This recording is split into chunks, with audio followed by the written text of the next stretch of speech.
Welcome everyone. I am C Urvashi Agarwal और आप देख रहे हैं मेरा चैनल सीएपीडिया। आज का हमारा टॉपिक है SA 500 audit evidence. Let's start. सबसे पहले आता है इसमें meaning of audit evidence. Audit evidence हम किसको बोलेंगे? Information used by auditor to form audit opinion. ऐसी कोई भी इंफॉर्मेशन जो ऑडिटर यूज करता है अपना ओपिनियन फ्रेम करने के लिए, उसको हम क्या बोलेंगे? Audit evidence.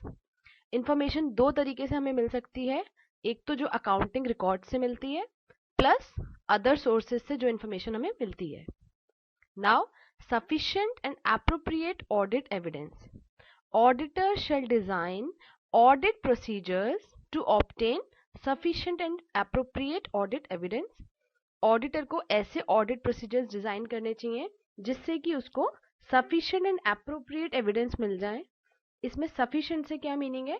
क्वांटिटी, कितनी क्वांटिटी चाहिए। एंड एप्रोप्रिएट से मीनिंग है क्वालिटी, कैसी क्वालिटी होगी ऑडिट एविडेंस की। इसमें एक चीज और देख लेते हैं।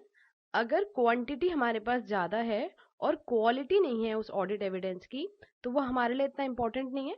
कितना भी इकट्ठा कर ले, बट अगर वो क्वालिटी नहीं है उस ऑडिट एविडेंस की, तो वो हमारे लिए यूजलेस है। और अगर कोई ऑडिट एविडेंस की क्वालिटी अच्छी है, हमारे लिए इंपॉर्टेंट है, तो उसकी क्वांटिटी कम भी होगी तो चलेगी। ओके, तो इसमें सफिशिएंट एंड एप्रोप्रिएट में appropriate is more important. Quality किस पे डिपेंड करती है? एक तो रेलिवेंस, वो कितना रेलिवेंट है हमारे फाइनेंशियल रिपोर्टिंग के लिए, प्लस रिलायबिलिटी, हम उस पर कितना रिलाय कर सकते हैं, कितना रिलायबल है वो audit evidence. Okay, now auditors duties. Auditor की क्या ड्यूटीज हैं? When an information to be used as audit evidence. कब किसी इंफॉर्मेशन को हम as an audit evidence use कर सकते हैं? दो तरीके से इंफॉर्मेशन हमारे पास मिलती है। First is information prepared using work of management expert, जो कि मैनेजमेंट एक्सपर्ट ने इंफॉर्मेशन दी है वो।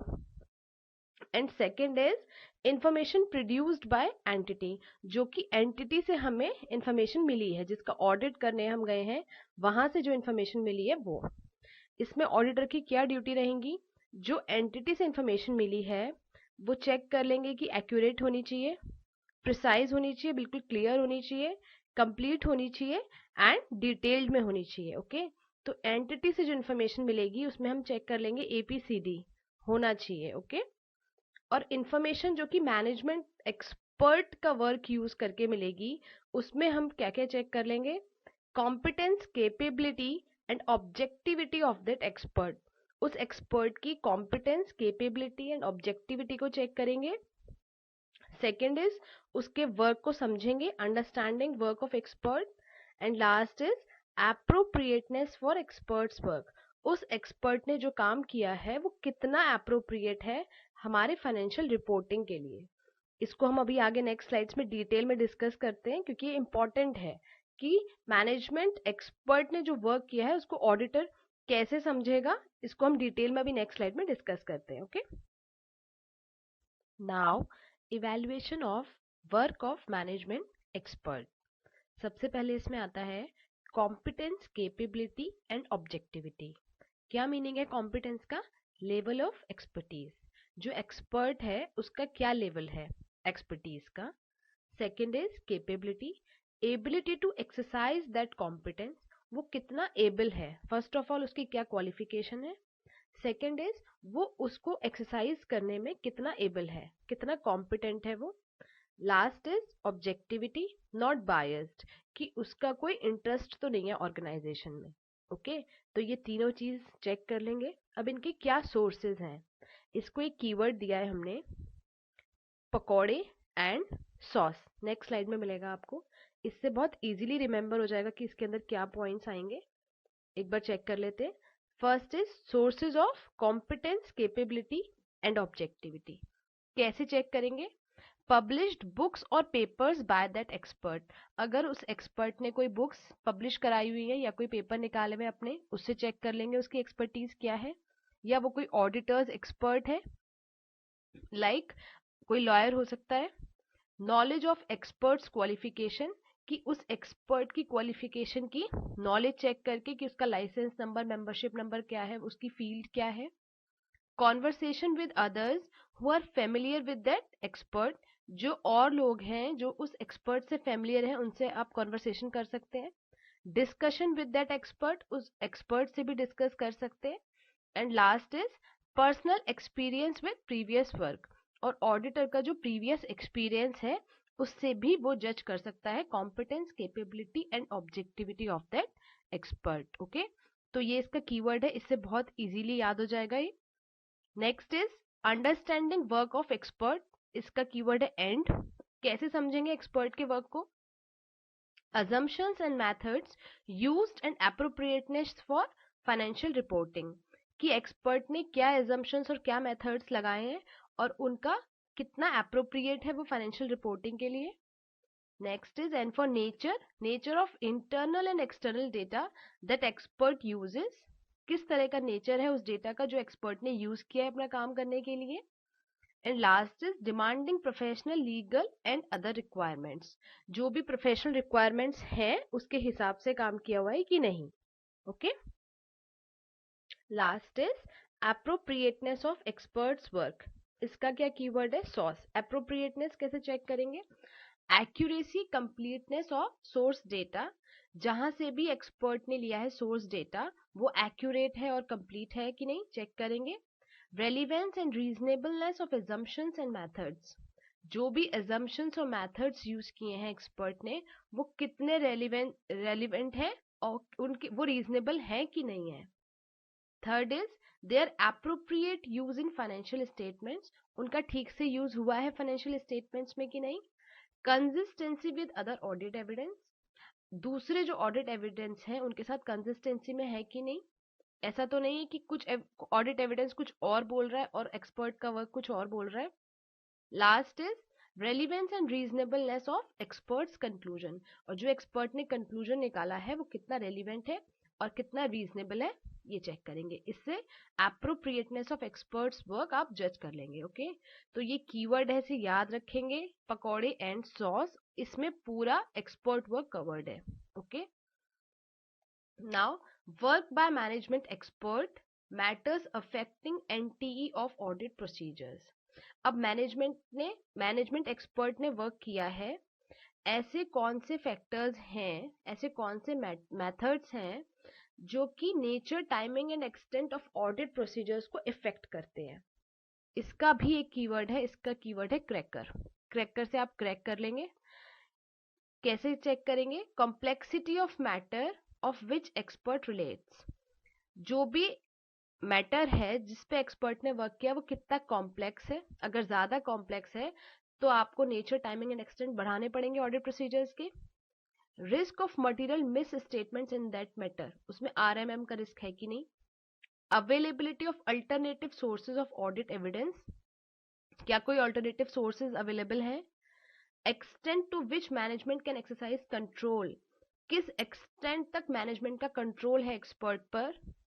Auditors knowledge in that field, auditor की नॉलेज पे डिपेंड करता है उस फील्ड में ऑडिटर की कितनी नॉलेज है। ऑडिटर्स प्रीवियस एक्सपीरियंस, पिछला एक्सपीरियंस ऑडिटर का।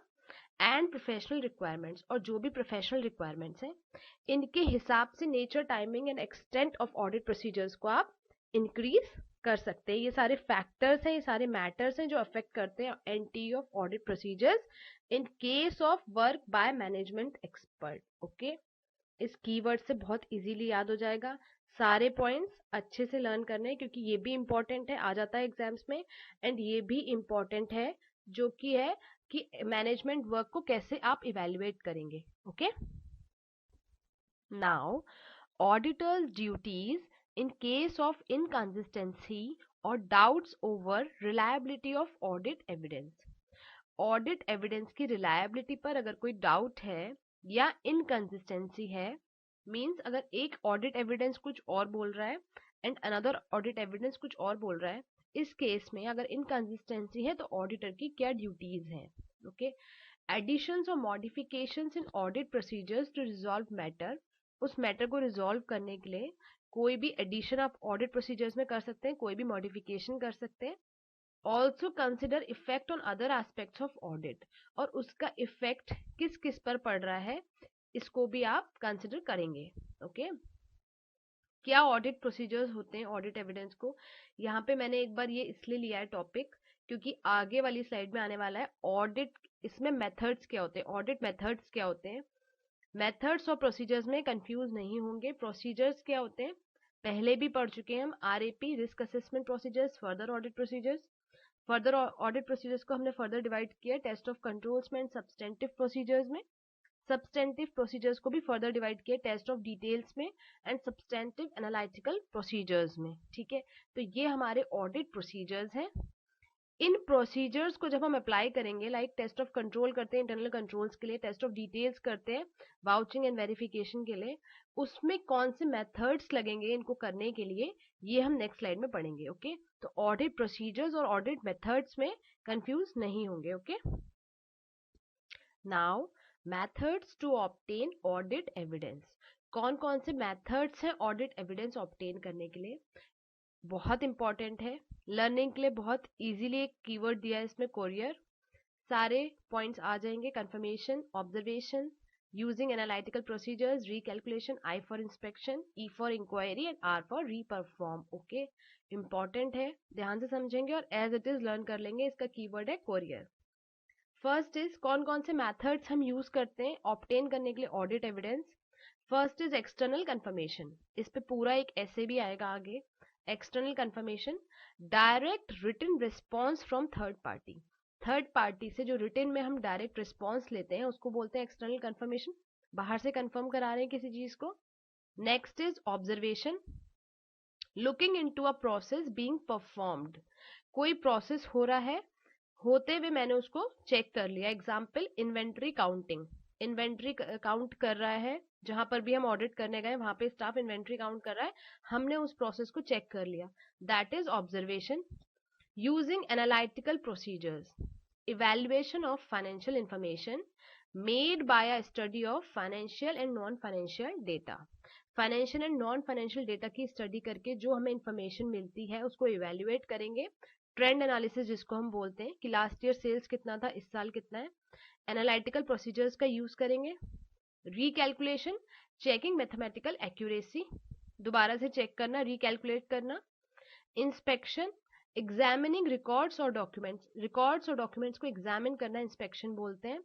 ये इंटरनल और एक्सटर्नल भी हो सकता है, पेपर या इलेक्ट्रॉनिक फॉर्म में भी हो सकता है, और फिजिकल एग्जामिनेशन ऑफ एसेट्स को भी हम इंस्पेक्शन में लेते हैं। Okay, next is inquiry. Inquiry पे अलग से एक शॉर्ट नोट आ जाता है, इसमें भी ये सारे पॉइंट्स इंपॉर्टेंट है।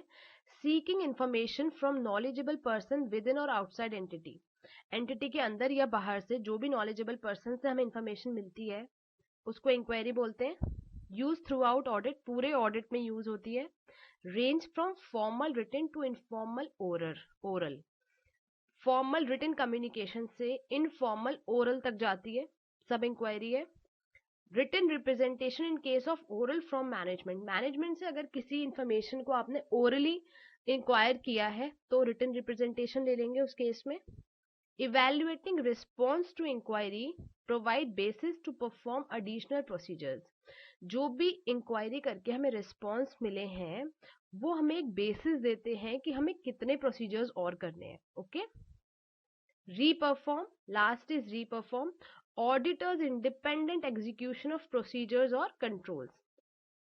प्रोसीजर्स और कंट्रोल्स का जो इंडिपेंडेंट एग्जीक्यूशन करता है ऑडिटर, फॉर एग्जांपल कहीं पे बोला गया कि कंप्यूटर के पासवर्ड्स जो है हमारे पासवर्ड प्रोटेक्टेड सिस्टम्स हैं, कोई यूज नहीं कर सकता, आपने चेक करके देख लिया कि जो बोल रहे हैं वो ठीक है कि नहीं है। ओके, तो ये बोलते हैं इंडिपेंडेंट एग्जीक्यूशन, दोबारा रीपरफॉर्म करके देख लिया कि जैसा बताया है वैसे कंट्रोल्स हैं कि नहीं है। ओके, ये हो गए methods to obtain audit evidence. इसका कीवर्ड है कोरियर, इससे इजीली आप इसको याद कर सकते हैं। ओके, नाउ लास्ट इसमें आता है reliability of audit evidence. Audit evidence की रिलायबिलिटी कैसे चेक करेंगे। इंडिपेंडेंट सोर्सेज आउटसाइड एंटिटी, अगर इंडिपेंडेंट सोर्सेज से आपने ऑडिट एविडेंस ऑब्टेन किया है तो उसकी रिलायबिलिटी ज्यादा होगी, ज्यादा रिलायबल होगा वो। If internal controls effective of entity, अगर एंटिटी के इंटरनल कंट्रोल्स अच्छे हैं, इफेक्टिव हैं, तो भी रिलायबल होगा audit evidence. Directly obtained by auditor, अगर ऑडिटर ने डायरेक्टली खुद ऑब्टेन किए ऑडिट एविडेंस तो भी वो मोर रिलायबल होंगे। Documentary form, written form, oral form से अगर रिटन फॉर्म में कोई कम्युनिकेशन है, कोई ऑडिट एविडेंस है, तो वो ज्यादा रिलायबल होगा। Original documents not photocopies, photocopies के बजाय अगर ओरिजिनल डॉक्यूमेंट्स हैं that will be more reliable. Okay, तो ये होता है रिलायबिलिटी ऑफ ऑडिट एविडेंस। इसी के साथ हमारा ये वाला टॉपिक फिनिश होता है, ऐसे 500। आई होप आप लोगों को बहुत अच्छे से समझ आया होगा, बहुत प्रिसाइज, बहुत अच्छे से मैंने एक्सप्लेन करने की कोशिश की है। अगर अच्छा लगा हो तो please like my video and subscribe my channel. मिलते हैं नेक्स्ट वीडियो में, तब तक के लिए बाय बाय, टेक केयर।